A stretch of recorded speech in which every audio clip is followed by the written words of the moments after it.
to my channel. My name is Dr. Arzoo Chhabra. I have a PhD in organic chemistry and I'm also an organic chemistry tutor and a mindset academic coach for college students. So the topic for today's discussion is emotional regulation and building the muscle for emotional regulation. Let's first talk about why it's so important to build that emotional regulation muscle, right? So backing up on when I was actually in my PhD, during my candidacy, when I was doing a lot of work and I wasn't sure if I was going to be a PhD student or not. And I had all these fears coming up. I had all the stress of being in grad school come up. Every day felt like a dread.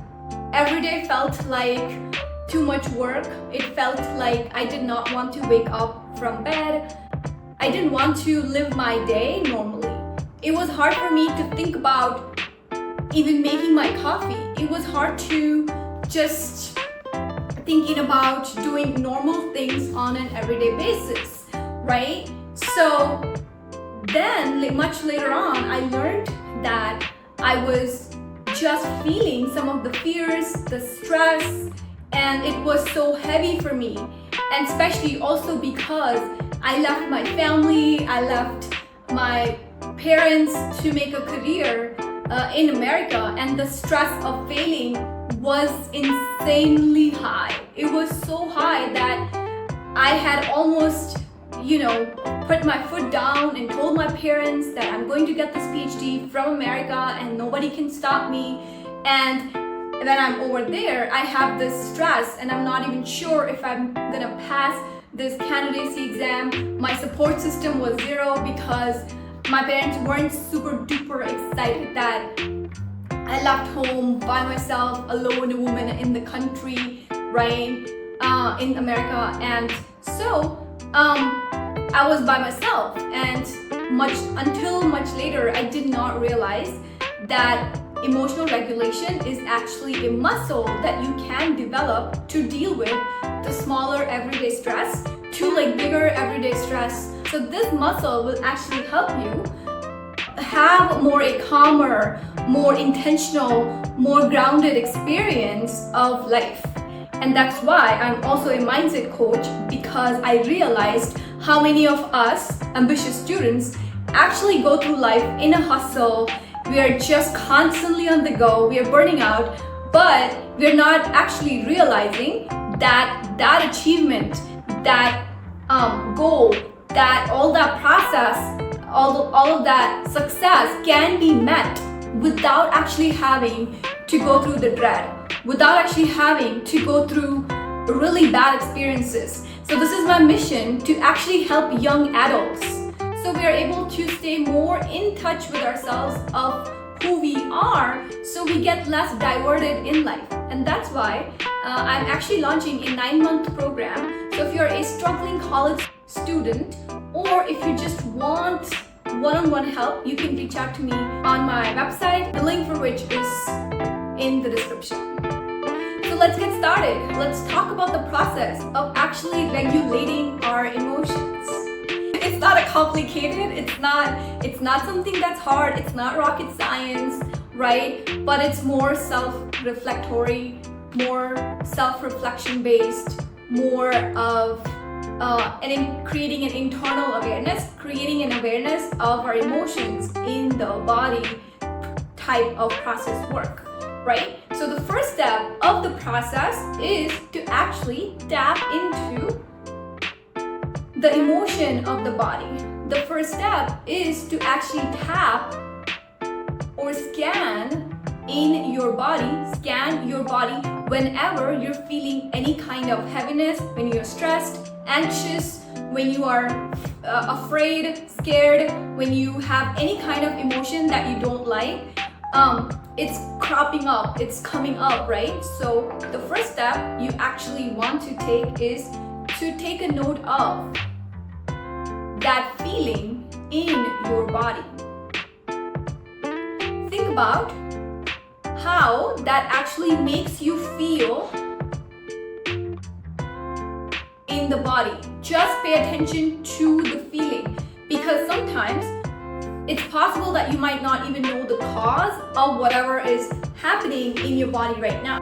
Alright, so once that's done, once you're able to scan your body from like head to toe and you're able to figure out where the tension is, now you really want to ask yourself, what is the story that's actually connected to this emotion? Like what is it, right? So for example, when I was in my second year in my candidacy, I know my story was, what if I fail? Like, will I go back to starting from zero, right? I already had my master's. Would I get a second master? Would I have wasted 2 years of my life? The other story was, would I be called a failure? Would I be a failure? Right? And these are, and of course I was a student who has never failed in classes. So then to have been in a program and then also be at a stage of failing was terrifying. It was nerve-wracking for me, right? And to be facing the uncertainty of where I'm not sure of where I would be landing. I'm not sure if the dreams that I have, if I'd be able to reach or meet my dreams. That was a heartbreaking possible reality that was just killing me, right? So that was the story that was connected to it for me at the time. So what is your story that's killing you right now? And it might be a possible story.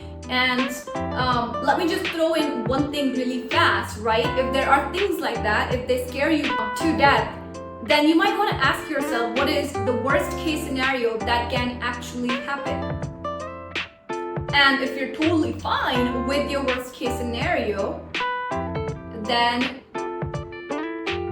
it might make you feel better to proceed, right? It might make you feel better to keep going, even if you land up on your worst case scenario. Sometimes our brain gets like really crazy and it's not able to like figure out every element of the situation, and when we are not able to do that, it makes us feel anxious, makes us feel stressed, and makes us feel like really crazy, right? So second step is to actually figuring out what is it that is your story. And of course, if you are ambitious, if you are over the top, you can ask yourself, what is the worst case scenario? Third step, pause, keep paying attention, observe your emotion, your feeling. Just keep observing this feeling. Wherever it is in the body, you have to keep paying attention to it. Like, you want to pay attention to it, think about how it's actually feeling, observe the intensity of it. Think about how intense it is in your body right now, like wow. Think about how strong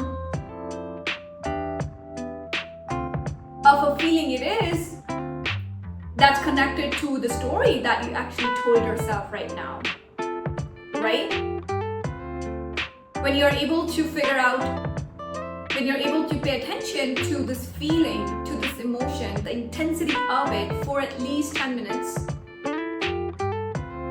right? You can take a break for like 15 minutes, right? So it's the 10 minutes of it would be just observing your emotions.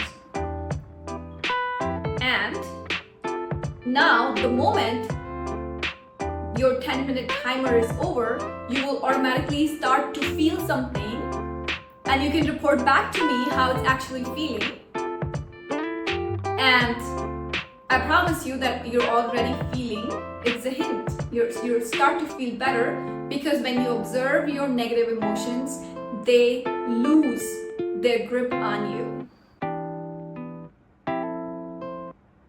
Now change your narrative. Now think about the story that you actually want to tell yourself. What is the story that you actually want to tell yourself? What is it?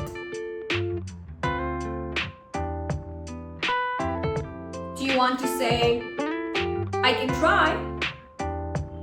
The worst case scenario, I will find help. I'll ask a tutor. I will ask my senior. I will ask someone and ask for help. I'll figure it out.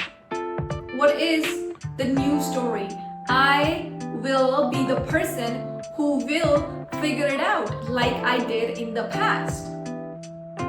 Right? When you're able to tell yourself this new story, now what you really want to do is you want to keep rewiring this new story in your brain so you can use this as an affirmation on an everyday basis. You can almost like when you're journaling in the morning, if you do, you can write that as your new affirmation. I figure my problems out. I'm able to figure out the things that are important to me. I'm able to figure out whatever is important to me.